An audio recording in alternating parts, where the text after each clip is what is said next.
کمیته زبان و اصطلاحات تاجیکستان به شرکت مبیلی بیلاین دستور داد که نام دو طرفاش چق-چق و پنجه پارتو را عوض کند. مسئولان این کمیته نام این طرفاهارا مغاییر به بندهای قانونی زبان دانستند. سعادت شاه مطرابیان معاون رئیس کمیته زبان و اصطلاحات تاجیکستان روز 23 فوریه در صحبت با رادیو آزادی گفت پس از بررسی نام‌های مذکور متخصصان به خلاصه رسیدند که آن به معیارهای قانونی زبان مطابقت نمی‌کند. او گفت ما در همون برابری همون غلط و جبران نویسنده هستیم. هر یک وقت همین به شکل شبلون نوشته شده است که در اساس مثلا کدام ماده‌های قانون بیمی توزن در زبان دولتی که این روی نشده است و تصمیم می‌گیریم که دیگه کند در اساس قانون و دیگه کند. مطرابیان افزود شرکت ها برای اجرای دستور آنها 3 ماه مهلت دارند و در صورت اجرا نکردن مواد را به دادستانی کل برای اندیشیدن چاره‌های حقوقی ارسال میکنند. این مقام کمیته زبان گفت من بعد رکلامه ها را نیز در تابلوهای کنار راه و صدا و سیما نظارت خواهند کرد. به این خاطر کمیته عین زمان طرح کشوری بی خطا را در تارنمای رسمیش راه اندازی کرده است. طریق این روزنه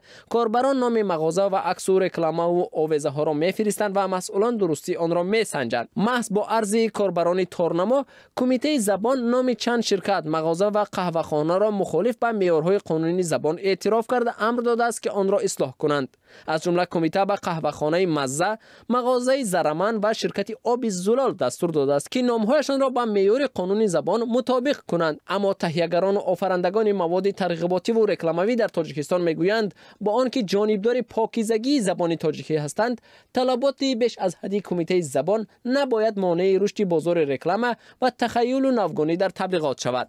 شیرالی جورابویف رهبر یک شرکت تبلیغاتی در تاجیکستان میگوید او نیز جانبدار پاکیزگی و رعایت قانونی زبان هست، اما طرزی که آن را کمیته زبان اجرا میکند بر زیان دولت تمام می شود. وی گفت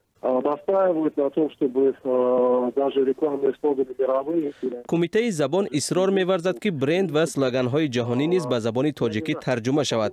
فرض کردیم اگر سلوگان سنیکرز یا نیترمزی سنیکرز نی را به تاجیکی ترجمه کنیم 18 کلمه می شود.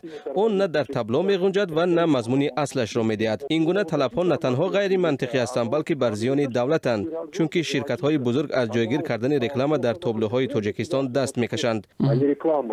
جورابویف افزود بازار رکلام تاجیکستان خصوصیت‌های خود را دارد که آفرندگان آن را وادار می‌سازد با آن کنار آیند.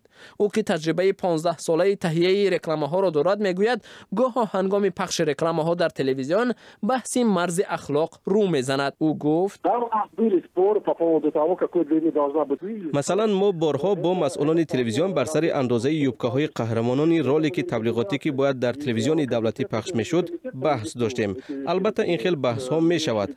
هرچند من آنها را میفهمم چون که آنها در مجموع به محتوای کل برنامه‌های تلویزیون جوابگر هستند.